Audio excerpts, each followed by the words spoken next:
O Think Tech está no ar. Meu nome é Cássio Politi e aqui com a Algartech a gente hoje vai falar de aspectos da tecnologia ligada ao negócio. Como de praxe, eu tenho aqui a Estela, a nossa especialista virtual aqui em negócios da Algartech. E, Estela, é fundamental hoje, né, que as empresas, mesmo que não sejam de tecnologia, vejam a tecnologia como core e conectem a tecnologia a negócios, né? Oi, Cássio. Pois é, um relatório da McKinsey mostra que 64% dos executivos acreditam que a área de tecnologia deve estar profundamente integrada com os negócios para ajudar a empresa a se destacar competitivamente. É por isso que as empresas estão cada vez mais investindo em TI, como forma de melhorar a eficiência operacional e criar novos modelos de negócios.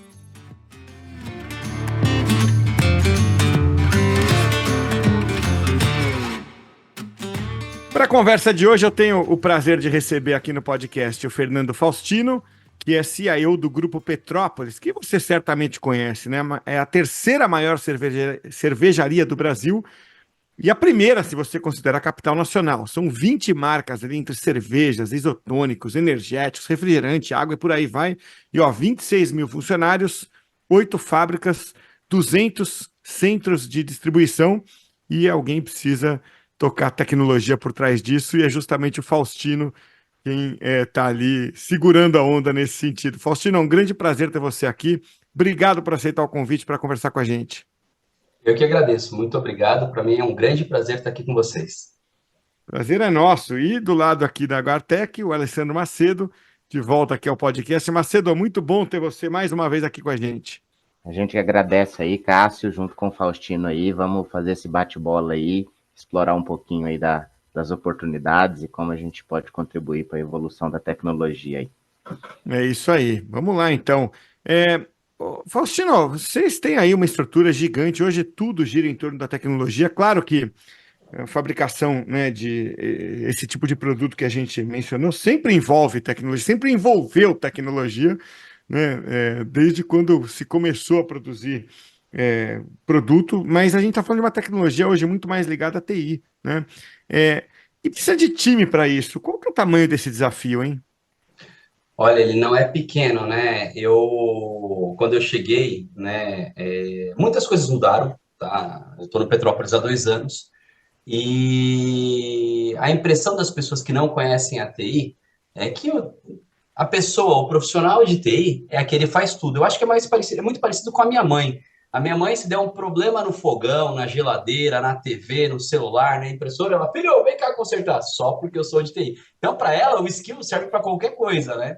E é muito diferente. Hoje eu até comparo a tecnologia com a medicina. Você tem profissionais com skills totalmente diferentes e que são muito profundos. Então, quando você pega um cientista de dados, um engenheiro de dados, um especialista em redes, um especialista em bancos de dados, um especialista em cibersegurança, né? E tem mais uma diversidade muito grande de verticais dentro da TI, são profissionais que detêm um conhecimento muito profundo, né? Então, a empresa por si só, por causa da robustez, como você mesmo falou, né, Cássio, no começo, lá explicando um pouco sobre Petrópolis, ela cobra cada uma das verticais, né? Então, eu vou pegar, por exemplo, o negócio. O negócio, o comercial, quando sai para vender, ele precisa de um relatório muito preciso do que ele tem que fazer ao longo do dia dele. E ali entram diversas áreas para garantir que aquele relatório estará pronto e estará disponível, né, para o vendedor durante o dia dele. O planejamento é a mesma coisa, para planejar a curva aí da companhia ao longo do mês e ao longo dos meses, também precisa de dados, precisa de informações.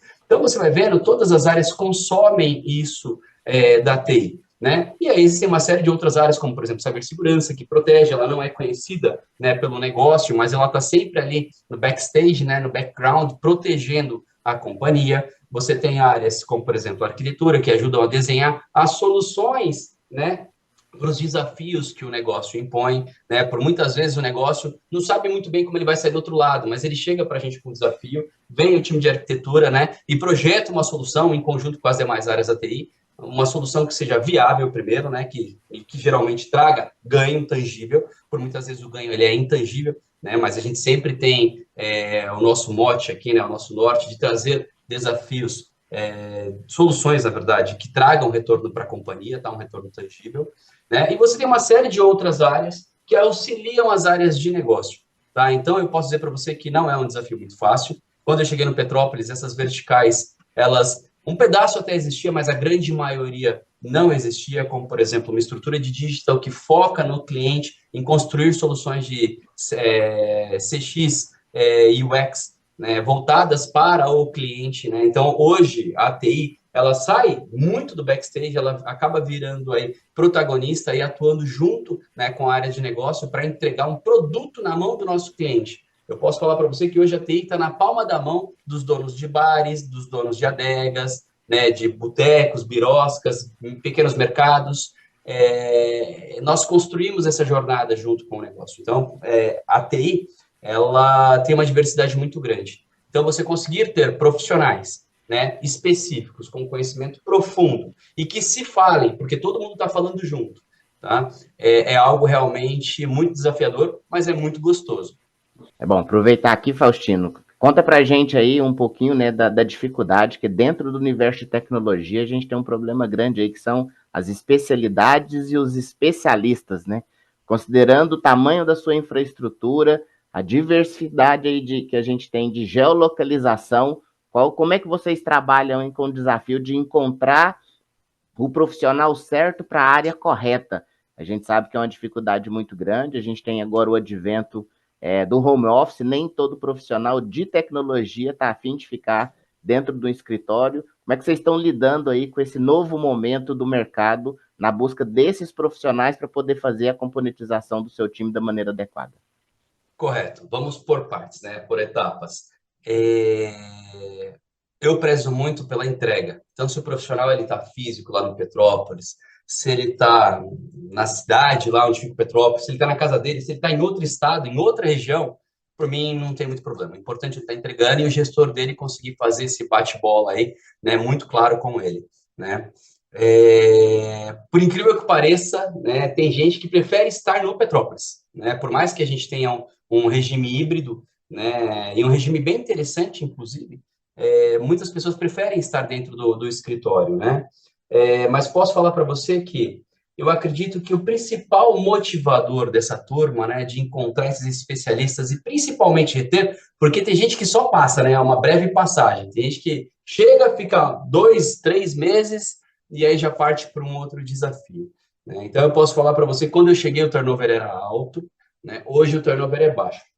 E eu acredito que o grande segredo, né, e para todos nós, eu acho que não só para os especialistas, analistas, né, para os outros gestores, é entender qual é o objetivo da companhia, né? Se todos nós entendemos o objetivo, o propósito, a missão, os valores que a companhia tem, e se nós acreditamos com aqueles valores, né, com a missão, a gente acaba colocando o propósito em primeiro lugar, né? É lógico, o dinheiro é bom, o cargo é bom, mas quando você entende o propósito e qual é o seu dever, né, como você ajuda naquele propósito, como você se encaixa naquele propósito, muda a vida de todo mundo, transforma, né? E aí faz com que todos nós façamos parte de algo muito maior.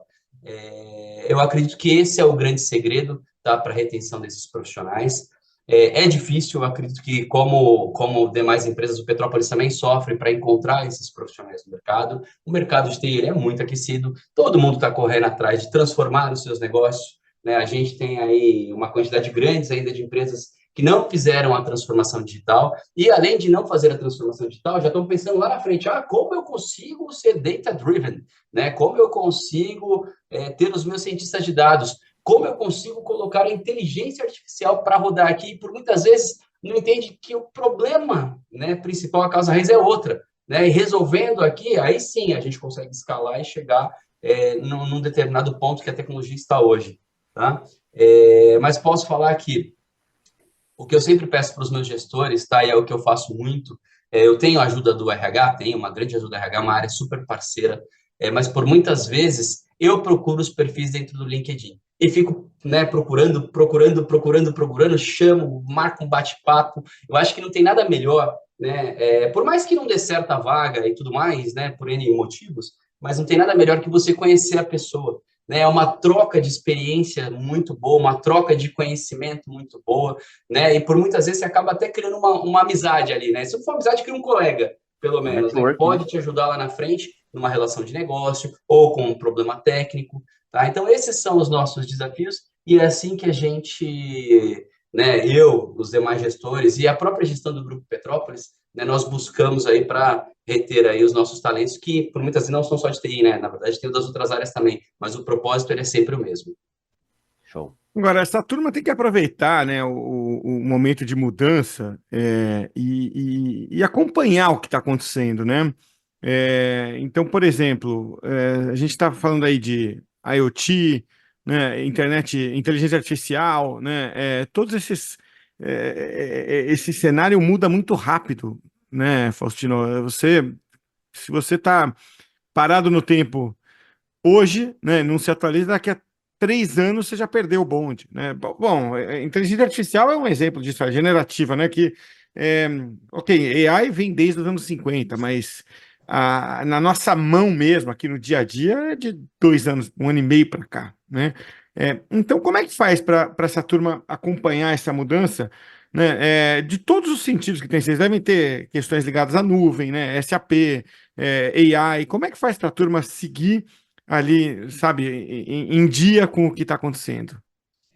Rapaz, não é uma tarefa muito fácil. E você falou uma coisa que é muito importante. A coisa ela muda e muda muito rápido, né? Se a gente for olhar o chat GPT 3.5, que é a versão que tem de grátis, né, na internet, ele tinha ali aproximadamente 300 bilhões de palavras, né, em novembro de 2022. Em março de 2023, quando foi lançada a versão 4.0, que é a que a gente utiliza hoje no Copilot, né, que vem na versão de graça dentro do Windows, ele já tinha 1,7 trilhões de palavras. Então, você vê a evolução em tão pouco tempo. Eu estou ansioso para ver as próximas versões, como ele estará e como ele estará cada vez mais inteligente. As pessoas, elas têm um grande desafio para conseguir acompanhar tudo isso, né? Hoje, você bem falou e deu exemplos, né? O cenário do Petrópolis é justamente complexo, como você disse. Nós temos multi-cloud, né? Nós temos big data, né? Direcionamos o negócio por dados, não é uma tarefa muito fácil. E aí, o que nós fazemos? Nós partimos desde a base, né? A base é importante. Então, nós criamos trilhas de conhecimento. Então, para cada um dos cargos dentro do Petrópolis, nós temos ali quais são os cursos, e aí nós temos uma série de parceiros, né, que fornecem esses cursos para nós, quais são os cursos que cada uma dessas pessoas precisa fazer, né, para a sua função. Esses cursos, eles são revistos anualmente, se a trilha está adequada ou não, tá? E os gestores acompanham, inclusive, até os gestores dos gestores acompanham também se está todo mundo fazendo, né, se está todo mundo up to date. Nós fazemos outras coisas também, como, por exemplo, para os desafios que nós temos, nós tentamos encontrar soluções e tentamos encontrar soluções fora.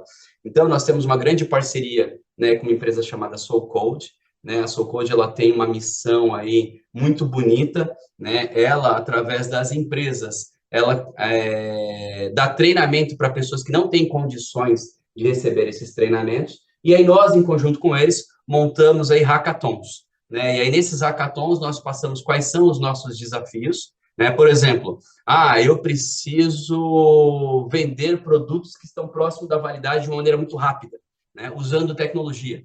Tá? E aí nós passamos desafios semelhantes a esse, tá? Esse é um exemplo hipotético, passamos desafios semelhantes a esse para eles. Nós também temos uma parceria grande com a Universidade Mackenzie, eu sou mackenzista de coração, tá?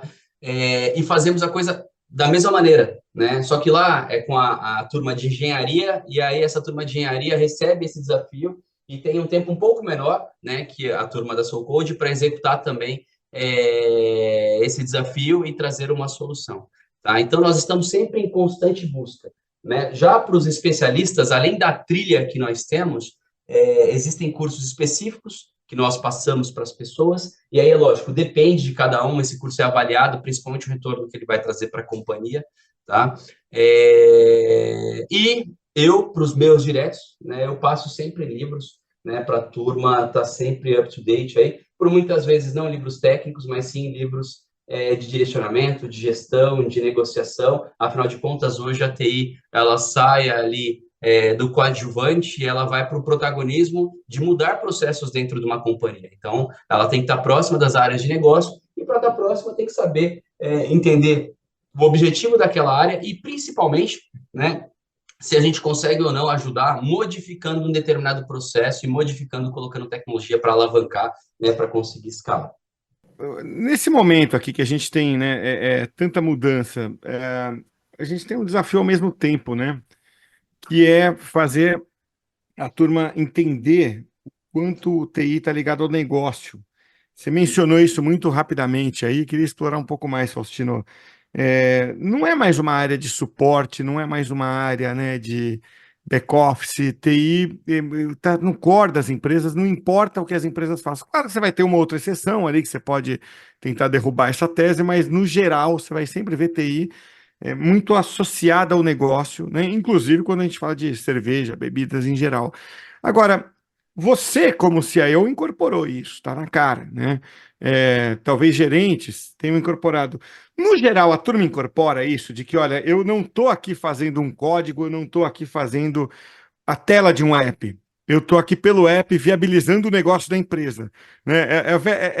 Mal adaptando, é aquilo lá, né, do pedreiro que falava: o que você está fazendo? Eu estou colocando um tijolo em cima do outro. O outro fala: não, eu estou construindo um hospital. Né? De que medida você acha que o pessoal de TI que você chama, que você contrata, incorporou a coisa de que não estou fazendo um app, eu estou viabilizando e melhorando a vida do cliente? Então, você falou uma coisa importante, né? A TI, ela tinha o estigma, a fama, né, de ser a tiradora de pedido, né? Já abriu um chamado? Quem nunca ouviu essa frase, né? É, Hoje, o negócio que não olha para a tecnologia, ele está fadado ao fracasso. Isso é um fato. Afinal de contas, para você conseguir alavancar o seu negócio, para conseguir avançar, você precisa de informação. E informação em tempo real. Né? E essa informação, quem vai conseguir passar é a tecnologia. Por muitas vezes, as pessoas, principalmente as que estão lá na ponta, elas não entendem o porquê ela está fazendo aquilo. Você deu o exemplo do pedreiro, né, que coloca um tijolo em cima do outro e não sabe o que ele está fazendo. Na TI é a mesma coisa, eu acho que os exemplos cabem perfeitamente. Se você passa para a pessoa qual é o objetivo dela, né, fala: olha, você está construindo esse app aqui, na verdade nem esse app, você está construindo essa função aqui que vai trazer um retorno para a gente num cadastro de cliente. Esse cadastro ele passa de ser offline para online, sendo online e muito rápido, o cliente pode fazer a primeira compra dele lá e a gente faz a nossa primeira venda pelo app. Olha que interessante. E a partir do momento que você começa a mostrar o resultado, né, não só para a camada de gestão, mas também, né, para os analistas, especialistas que trabalham, né, constantemente, arduamente ali na construção dessas ferramentas, dessas soluções, o cara começa a falar: poxa, eu faço parte disso. Esse indicador aqui que começou a crescer, essa rampa de crescimento, tem um pedacinho meu. Isso é muito legal. Igual quando a gente desenvolve um sistema muito grande, que tem muitas mãos, né? Os desenvolvedores sabem que, poxa, naquela busca ali, ó, o pedaço de código é meu. Naquela alta disponibilidade, o código foi desenvolvido por mim. Então, isso é muito interessante. A partir do momento que eles começam a ver, né, que eles estão mudando o game, né, mudando o jogo, eles começam, além de se sentir parte, de pertencer, né, eles começam a dar sugestões. Poxa, mas por que a gente não faz assim? Por que a gente não faz assado? Aí você pega numa construção, né, um analista direcionando o PO, né, o que eu acho muito legal, falando: poxa, se a gente fizesse assim, poderia ser melhor, e aí o PO alinha a cara de negócio, a área de negócio fala também. Então fica uma construção muito legal entre todas as áreas, né, entre todo mundo. E aí a gente sai das pessoas que eram muito mais por trás da cortina para pessoas que estão na frente ali, representando, né, falando quais são as possíveis mudanças e possíveis ganhos que a gente pode trazer. E aí a maturidade de todo mundo, inclusive do próprio negócio, aumenta. Faustino, posso aproveitar o gancho aí nessa mesma linha aqui e puxar um Claro. tema similar aqui, mas dentro da mesma camada, que é cibersegurança, né? Geralmente a obra de cibersegurança é igual saneamento básico, né? Você só acorda para ela quando começa a aparecer no ralo, você falou: opa, alguma coisa aconteceu.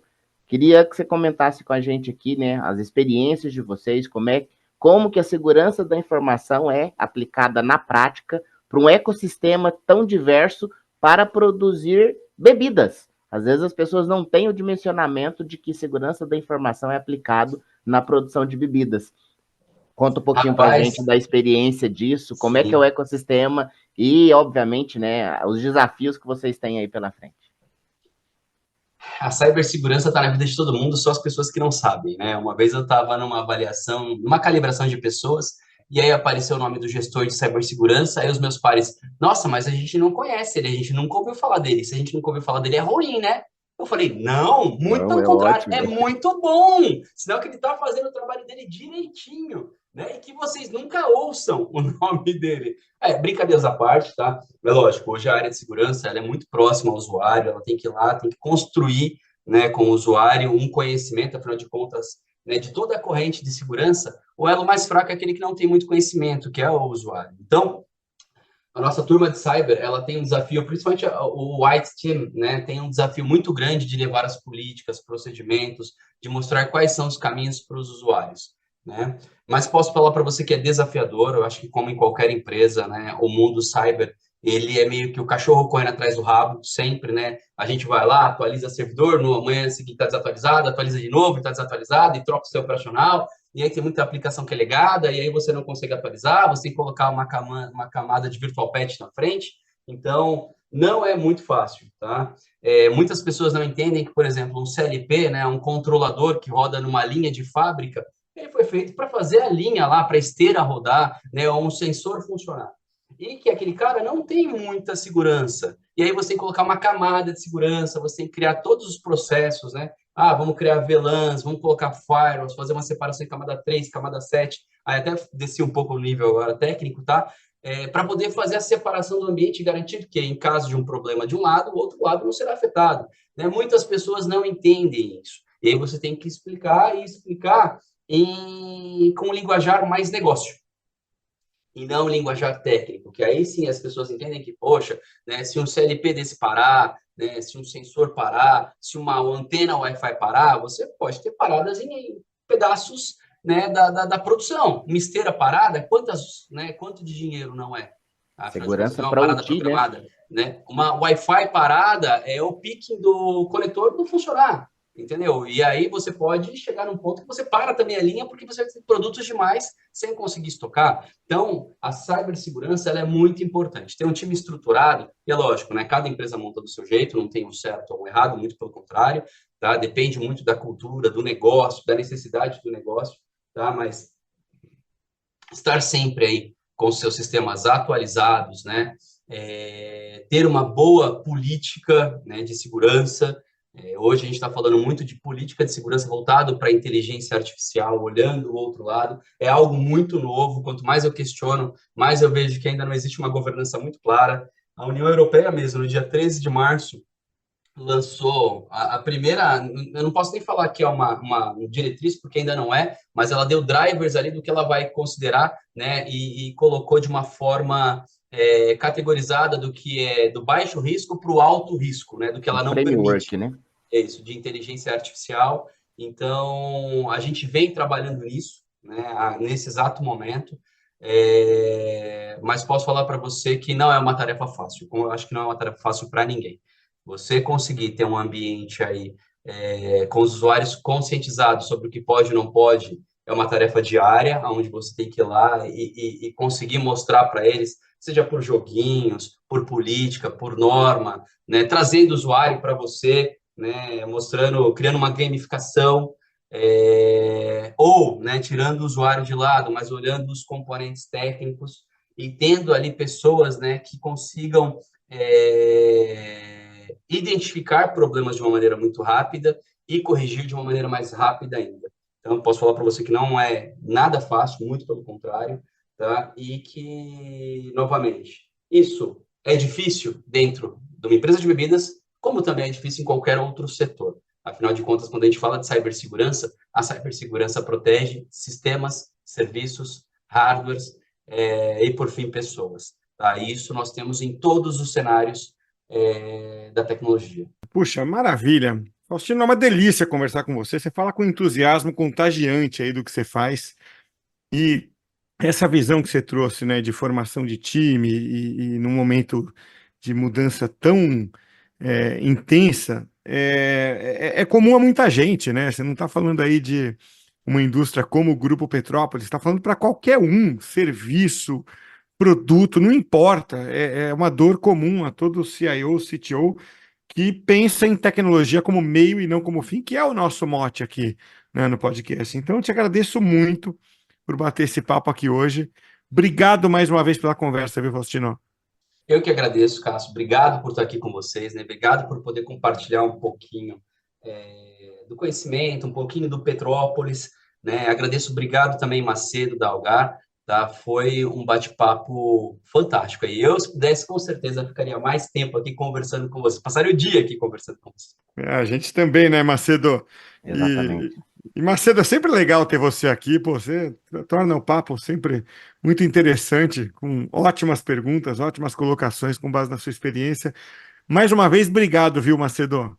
Estamos sempre à disposição aí, Cássio, para poder a gente contribuir, colaborar e enaltecer aí os nossos parceiros aí, para poder a gente fomentar a tecnologia, fomentar as discussões e colaborar, né, com os amigos aí que vão ter acesso a esse conteúdo para poder pensar um pouquinho fora da caixa.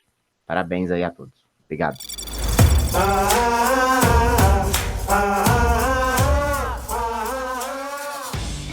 Muito bem, vamos chegando então ao final do Think Tech de hoje. Eu adorei ouvir toda essa conversa, viu? Esse papo que veio do Faustino, porque ele fala de cibersegurança, que é algo que preocupa, hein, Estela? O Fórum Econômico Mundial classifica os cyberataques como um grande risco global. Para você ter uma ideia, 43% das empresas reportaram aumento nos ataques desde a pandemia. A cibersegurança é vista como uma prioridade estratégica para mitigar esses riscos. É isso aí, o Think Tech de hoje fica por aqui. Até a próxima, hein?